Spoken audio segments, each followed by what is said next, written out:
Andeli 10 kW laterni stabilizatorimiz export from Dubaydan keladi. Original Andeli pechatlari bilan bu yangi oxirgi partiyasi. Bunaqa pechatlar yo'q edi. Pod zakaz qilaryapti boshqa yozig'lari bilan.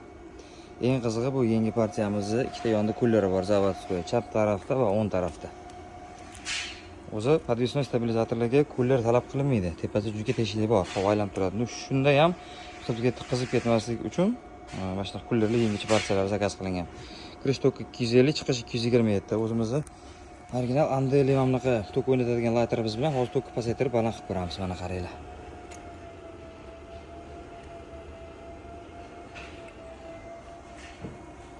Bir 148, 118, 115.